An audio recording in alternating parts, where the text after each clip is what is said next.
各位朋友大家好啊，这个货真的很难抢啊，我抢了3次，终于抢到了，然后又是漫长的等待，终于把它等到了。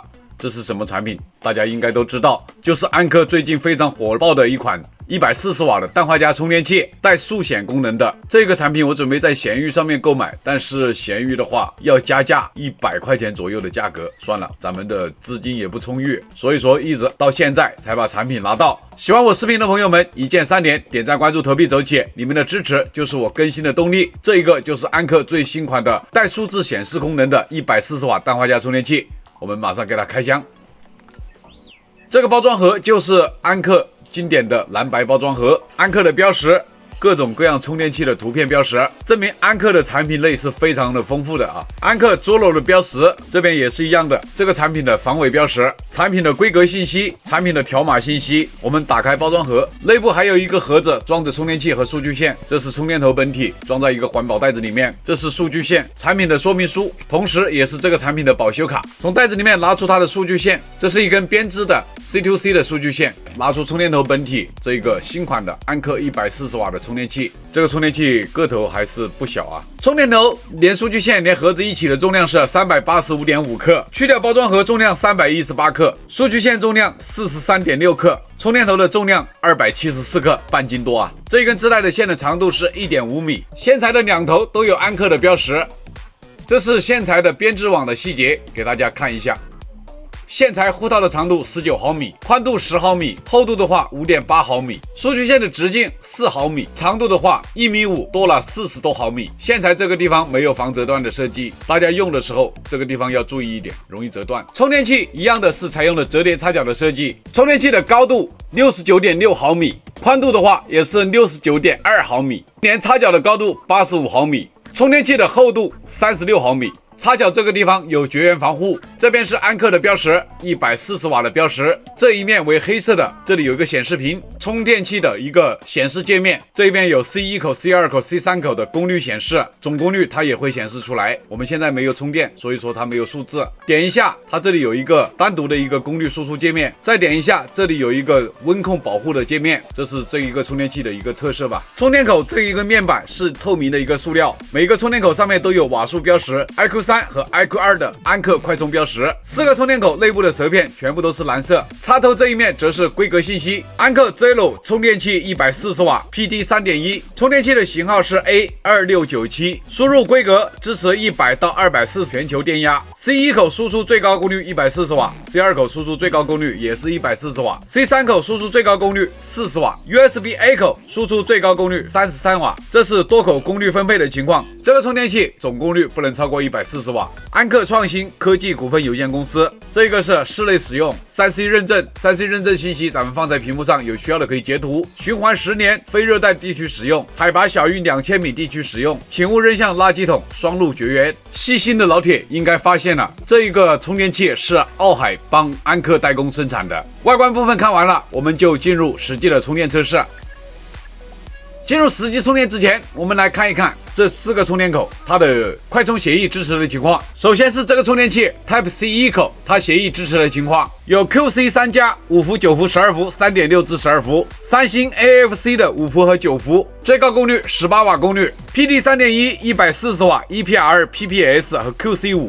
PD 3.1 点进去，固定档位只有4个，最高档位20伏5安，2个 PPS 档位都是5安的，然后这一个是28伏5安的 EPR 档位，有一个 AVS 15至28伏140瓦，然后这个 DCP 和 Apple 2.4 这2个是基础功率。这是 Type-C 2口它的协议支持的情况，这个识别出来跟 Type-C 1口是一模一样的，包括 PD 3.1 点进去4个固定档位，2个5安的 PPS，然后28伏5安的 EPR， 还有 AVS 的140瓦，全部都是一样的。这是这个充电器 Type-C 3口协议支持的情况，有融合快充 UFCS 33瓦 5.5 至11伏的3安，高通的 QC3 加5伏、9伏、12伏、3.6至12伏，华为的 FCP 5伏、9伏、12伏，最高功率18瓦，华为的 SCP 最高功率5至10伏的23瓦，三星的 AFC 最高功率也是18瓦，然后这是 PD 3.1 40瓦 EPR AVS PPS 和 QC4 加。PD 3.1 点进去，固定档位4个，最高20伏2安，40瓦功率。PPS 档位5至11伏的3.6安的 PPS， 这个有一个 AVS 0至0伏0瓦，这是啥意思啊？我也搞不懂了啊。DCP Apple 2.4两个基础功率，这是这个充电器 USB Echo 快充协议的情况。UFCS 33瓦。QC3加5伏、9伏、12伏、3.6至12伏，华为 FCP 的5伏、9伏、12伏，华为 SCP 的23瓦，三星 AFC 的5伏、9伏。这个前面跟 Type-C 3口是一样的，不一样的是这个是 USB A 口是没有 PD 协议的。然后这个 DCP 和 Apple 2.4，这是两个基础功率。这个安克的140瓦速显充电器，它全是公版的协议，私有协议的话，大功率它基本上没有。我们就从 PPS 的协议开始测试一下它的实际手机充电的情况。首先就是用这一个荣耀100，我们来看一下它 PPS 充电的情况怎么样。这是它开机的标识，一个笑脸，没有输出的时候就是这一种表情。目前这个手机电量还有3%，可以启动荣耀100的 Max 100瓦超级闪充。我们直接采集它的充电数据，这是最高功率的时候，充电头显示75瓦。我们这边仪表的话是73瓦，有一点点误差，我们也算它正常。这个荣耀100电已经充满了，我们看一下充电曲线图，起始功率是31瓦，充了1分钟，然后涨到最高功率73瓦，充了1分钟，降到63瓦左右的功率，充了大概30秒钟，然后后面就是53瓦的功率，充了1分半钟时间，47瓦功率，充了1分半钟时间。刚开始高功率的时候是17伏到19伏的一个 PPS 电压，在7分钟的时候就降到9伏左右的一个 PPS 电压，后面就是37瓦的功率持续在充电，充到90%的时候是33瓦的功率，然后逐渐的下降功率，直到充满电。这个手机从3%的电充到100的电，一共用了37分钟时间，充电速度还是非常不错的。然后就是我们来看一下它的温度，最高温度45度，我们今天室内的温度24度左右。这一部手机是绿厂的真我13 Pro， 目前这个手机还有13%的电量，我们来测试一下这个充电器 Type-C 3口的融合快充，启动 UFCS 33瓦的功率，我们直接采集数据。这个真我手机电已经充满了，我们看一下充电曲线图。融合快充它的起始功率26瓦，充到80%的功率是29瓦，80%的电就会降功率，逐渐的下降，充到95%的时候，电压就会降为5伏，进行涓流充电。这个手机整个充电时间的话就是55分钟，也就是一般的一个融合快充的一个充电速度吧。30瓦以下的功率，它长时间使用的话，这个充电器的温度也不高，最高温度40度，我们室内的温度25度左右。苹果手机的实际充电测试，我们就用这个13 Pro， 手机充电的话，我们就用这个小充电口就可以了。PD 30瓦左右的功率完全够用了。目前这个手机还有10%的电量，我们采集数据。这个苹果13 Pro 已经充到86%的电了，我们看一下充电曲线图。最高功率20瓦的功率持续了13分多钟，然后就是15瓦的功率持续了7分多钟时间，然后就是10瓦的功率持续了6分钟，然后降为5瓦的功率，就是充到80%，然后电压就降为5伏的基础功率。这就是一个标准的苹果手机充电曲线图。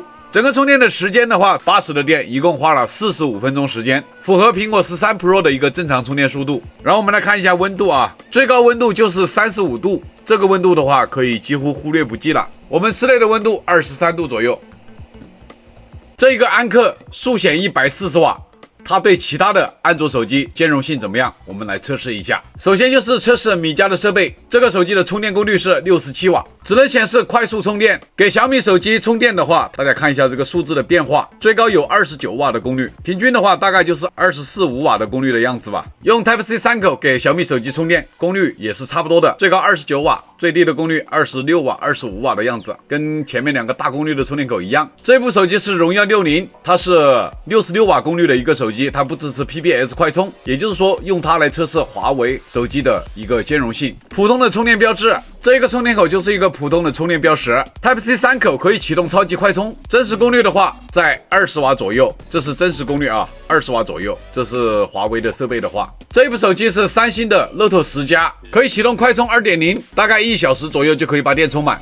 这是三星的 Note 10的真实功率。如果是新款的三星手机的话，它的功率会更高一点，因为它有11伏5安的 PPS 档位，支持到35瓦的三星快充是完全没有问题的。Type-C 3口一样的可以显示超级快充 2.0，充电时间也是1小时左右。真实功率的话，跟前面2个充电口的真实功率都是一样的。这一个安克140瓦的充电器，对于蓝厂 vivo 系列的手机和绿厂 OPPO 系列的手机，它的支持的情况的话，这2个充电口它都有融合快充。最近2年的这2个品牌的手机都是支持融合快充的，都可以使用24到30瓦左右的功率。然后如果是 vivo 家的最近2年的新款的旗舰机，它都有 PPS 的协议，这2个大功率的充电口可以直接支持 PPS 快充。蓝厂的新款的旗舰都支持，绿厂的话就不行了啊，绿厂就是一个融合快充，用这2个充电口充电。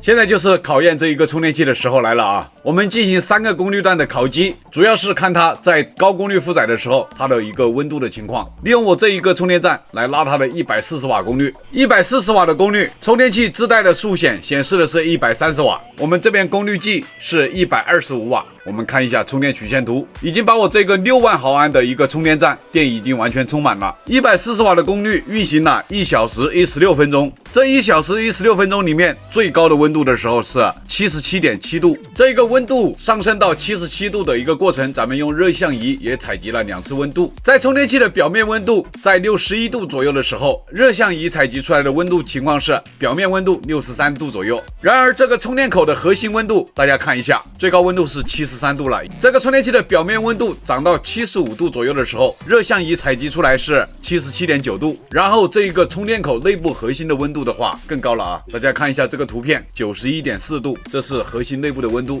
咱们今天室内的温度的话就是25度左右。这个充电器在高温的时候，显示屏上显示的一个主动冷却的功能，这个的功能的话，主打的就是一个心理安慰，温度该爬升的还是会继续的往上爬升。为了让数据更加严谨一点，我又做了一次140瓦的负载测试。我们看一下充电曲线图，这一次是持续了1小时10分钟时间，它并没有像网上说的30多分钟降功率的情况没有出现，足足的功率一直在运行。然后温度的话，最高温度是74.9度。这个测试过程中也同时用热像仪采集了一下数据，在充电器表面温度在68度的时候，测到的表面温度是70度，充电口的温度是82度。在表面温度升到接近75度的时候，我们测到它的表面温度是75度，然后充电口的温度为88度，跟我们昨天下午测试的那一次是差不多的。我们今天室内的温度是24度，这是上午测试的，前一次是下午测试的。现在是 PD 100瓦的负载测试，这里显示的是91瓦，而充电器显示屏显示的是93瓦。我们看一下充电曲线图，这个充电器100瓦的功率已经运行了1小时27分钟时间。我们看一下温度，最高的表面温度是67度。这个100瓦的烤机过程，我们用热像仪也采集了一下它的最高温度，表面温度最高温度在67度，我们用热像仪采集出来，它的温度也大概就是66度左右。然后这个充电口内部的温度是76.8度左右。100瓦的功率的话，这个稳定的运行还是没问题的。我们今天室内的温度是24度左右。这是这个充电器60瓦功率输出的情况。我们这个仪表显示的是53瓦，充电器显示屏显示的是54瓦，小功率显示还是比较精确的。60瓦的功率已经足足运行了2个小时10分钟左右。这个充电曲线是非常平直的，功率的话一直没有波动。我们来看一下温度，这个温度在大概1个小时的时候就基本上平稳下来，一直就是最高温度在55度附近徘徊。这个时候我们用热像仪也采集了一下这个充电器的表面温度，它是表面温度54度，然后充电口的温度的话最高就是62度，这就是60瓦功率输出的一个情况。咱们今天室内的温度大概在24度左右。这一个安克140瓦，它一共4个充电口，单口功率的话就是140瓦、140瓦、40瓦，然后这里33瓦。多口功率是怎么分配的？我们还要看一下它多口充电的时候会不会断连，我们马上来测试一下。首先我们来测试2个充电口同时输出的时候，它是一个什么情况。C1 和 C2 是2个大功率的140瓦充电口，我们先启动 C1 口的140瓦，然后我们再接上 C2 口。这里会断连重新分配功率，2个充电口都是 PD 70瓦的功率输出，也就是平均分配的。我们拔掉 C2 口，断连重新分配功率变成 PD 140瓦，我们再插上去，断连重新分配功率变成 PD 70瓦。我们把 C1 口拔掉，这边没有断连，功率会回到140瓦，我们再插上 C1 口，没有断连，功率会回到70瓦。Type-C 1口和 Type-C 3口两个充电口同时使用是什么样的情况？我们先启动 Type-C 1口的 PD 140瓦，我们再接上 Type-C 3口，一样的会断连，重新分配功率，变成 PD 100瓦。Type-C 3口的功率就是 PD 40瓦，总功率140瓦。我们拔掉 C 3口，没有断连，功率会回到140瓦，插上去就会断连。我们拔掉 C 1口。C 3口也不会断连，功率始终是40瓦。这个充电器 C 2口和 C 3口同时使用的情况，跟 C 1口和 C 3口同时使用的情况是一模一样的。然后 C 1口加 USB A 口的情况，我们先启动 Type-C 1口，140瓦的功率 ，USB A 口我们接上一部融合快充的手机贴上去，断连重新分配功率，变成 PD 100瓦。这一边就是 UFCS 融合快充的33瓦，我们拔掉 A 口。断连重新分配功率变成140瓦。C 2口加 USB A 口同时使用的情况，跟 C 1口加 USB A 口同时使用是一模一样的情况。Type-C 3口加 USB A 口的情况 ，Type-C 3口我们启动 PD 40瓦，然后接上 USB A 口。一样的断连重新分配功率，变成两个基础功率，都是5伏的，一个15瓦，一个10瓦，总功率25瓦。我们现在测试 C1、C2、C3 三个充电口同时使用的时候是什么样的情况？我们先启动 C 1口的 PD 140瓦，再接上 Type-C 2口。这一次它就没有断连，功率的话就变成 PD 70瓦，然后我们再接上 Type-C 3口。Type-C 1口断连了，变成了65瓦。Type-C 2口没有断连，功率变成45瓦。Type-C 3口的话就是30瓦的功率，总功率140瓦吧。拔掉 C 3口，两个又变成了 PD 70瓦，但是它没有断连。C1 加 C3 加 USB-A， 这是什么样的情况？我们来测试一下。C 1口启动140瓦，我们接上 C 3口。断连重新分配变成 PD 100瓦，这边就是 PD 40瓦。USB-A 口我们接上一部手机。接上瞬间 ，C 3口马上变成基础功率 ，C 1口功率没变，总功率的话大概就是140瓦左右。C 2加 C 3加 USB-A 跟我们刚刚测试的是一模一样的。现在就是4个充电口同时使用的时候，我们来测试一下。先启动 Type-C 1口的140瓦，然后我们再接上 Type-C 2口。Type-C 1口没有断连，但是功率变成了70瓦。Type-C 2口的功率也是70瓦。我们再一次接上 Type-C 3口。Type-C 1口断连了一下，变成 PD 65瓦。Type-C 2口功率降到45瓦，这边就是30瓦。我们再接上 USB-A 口，接上瞬间 C 3口马上变成基础功率，其他两个充电口没变。A 口的功率就是10瓦 ，C 3口15瓦，这两边110瓦，加起来总功率140瓦。经过多口功率分配，我们可以看到这个充电器，它多口同时使用的时候会出现断连的情况，又有时候没有断连的情况，应该是设定的一个原因吧。这个咱们测试出来是什么样子就是什么样子。这个是这个充电器自带的一根1.5米长的一个数据线，我们来测试一下它的数据。我们用仪表读出数据线内部的数据，这也是一根被动型数据线，方案采用的是阴极性的方案，供电能力50伏5安，240瓦1/2，传输数据的规格是 USB 2.0。这下面则是这个线的版本信息，有需要的可以截图。我们用开尔文线组法来测试一下这一根数据线的线组。这一根线材是1.5米长度，测出来的线阻是115毫欧左右，这个线阻很低了啊，1.5米长的115毫欧左右。数据线压降值的情况，我们测试5伏、9伏、15伏和20伏4个档位。电流的话，测试1安和3安的情况。5伏1安的压降值 0.12 伏，5伏3安的压降值大概就是 0.35 伏，9伏1安的压降值 0.11 伏，9伏3安的压降值 0.35 伏的样子。15伏1安的压降值也是 0.12 伏，15伏3安的压降值 0.35 伏，20伏1安的压降值 0.12 伏，20伏3安的压降值也是 0.35 伏，20伏5安100瓦功率，这边输出100瓦，这边接收的话就是 97.7 瓦的样子，丢失功率 2.3 瓦，这 2.3 瓦功率是以热量的形式散发走了。28伏5安140瓦功率，这边输出140瓦，这一边的话就是 137.7 瓦，大概也是丢失功率 2.3 瓦。这根线的做工还是非常不错的，线阻低，压降值低，丢失的功率很少。USB 2.0 的数据线，它的传输速率最高的速度一般都是在37兆每秒的样子。我们这个传输的速率的话，我们就不测试了。拉力测试我们放在拆解视频，请大家持续的关注我，后续充电器和数据线我们都要做拆解。我们现在要做的测试就是来测试一下这一个充电器它的能量转换效率的情况，也就是对电能的使用效率。这个充电器支持100至240伏的全球电压，我们先测试110伏。由于这一个充电器它是带屏显的，它的待机功耗有2种情况。首先就是插进去屏幕显示的时候，它的待机功耗为1.1瓦。当屏幕熄屏以后，我们经过几分钟的测试，它的待机功耗的话大概就是0.55瓦的样子。5伏3安15瓦功率的时候，110伏输出18.5瓦，这边直流是15.4瓦，折算下来转换效率83%。9伏3安27瓦功率，110伏输出32.4瓦，这边直流27.5瓦，折算下来转换效率85%。15伏3安45瓦，这个充电器没有12伏档位，用的时候大家要注意一点。110伏输出50.2瓦，这边直流输出44.5瓦，折算下来转换效率89%。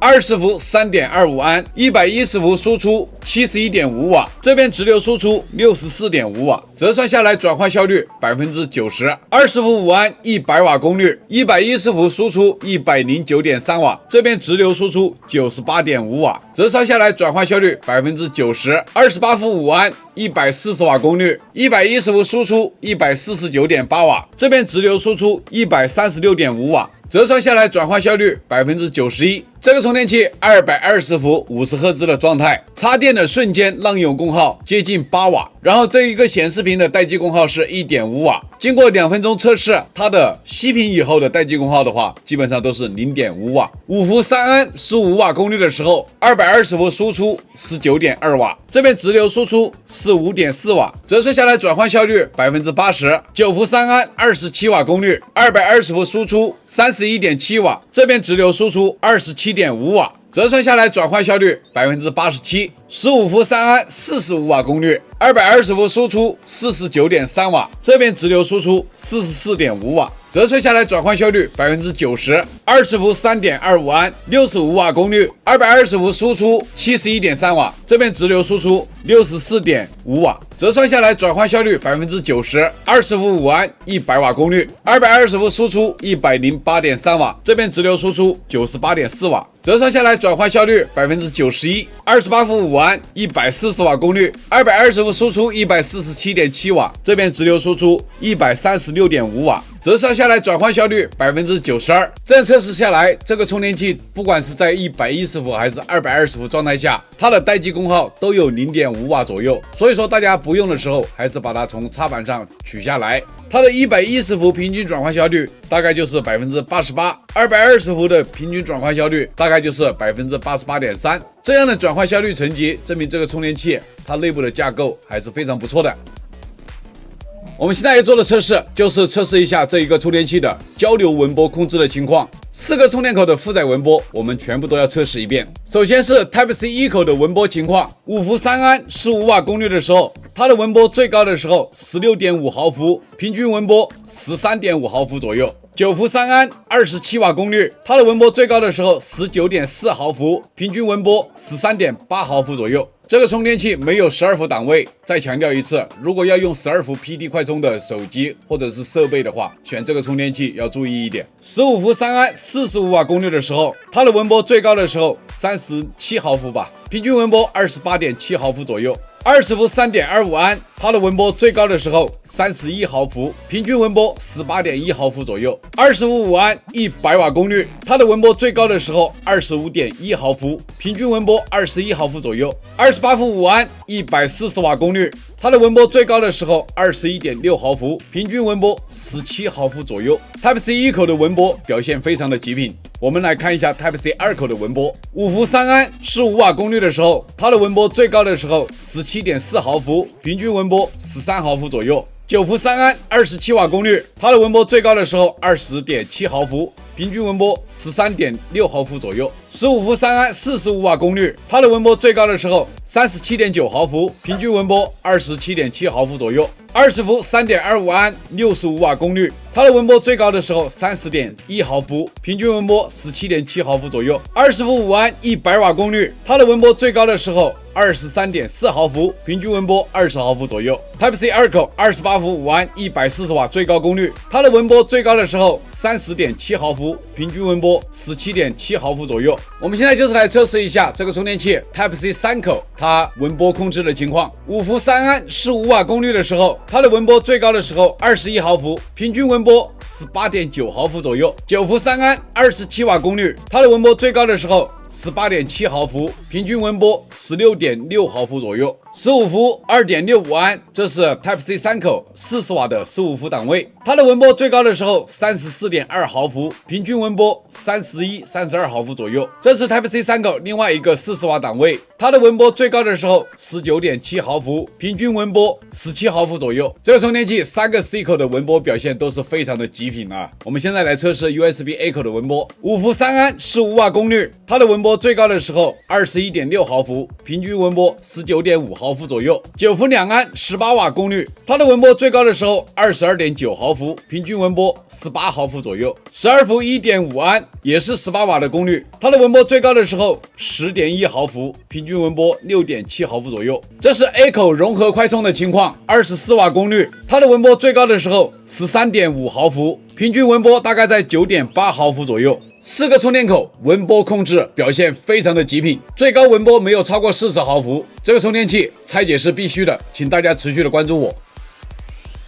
以上就是这个安克140瓦速显氮化镓套装充电器所有的测试内容。这个充电器用2个大功率的 PD 充电口来兼容各种大功率的设备，2个 UFC-S 融合充电口来兼容蓝绿厂的手机，这个确实做得很不错。米家和华为的设备也可以支持到20瓦以上的功率，这样的兼容性已经很不错了。还有就是不建议这个充电器长时间使用140瓦的功率，毕竟温度太高会严重的影响这一个充电器的使用寿命。买它给大功率摄影灯和大容量储能电源充电的朋友们要注意一点，毕竟这个充电器价格不便宜。交流温波控制的话，表现非常极品，无惧对我们设备的伤害，电能转换效率高达88%，这样的电能利用率是很高的了啊！这一根配套的240瓦的充电线测试数据也是非常不错的。这个充电器测试的时间长达5天，真的是不容易。喜欢这个视频的朋友们，一键3连，点赞、关注、投币走起，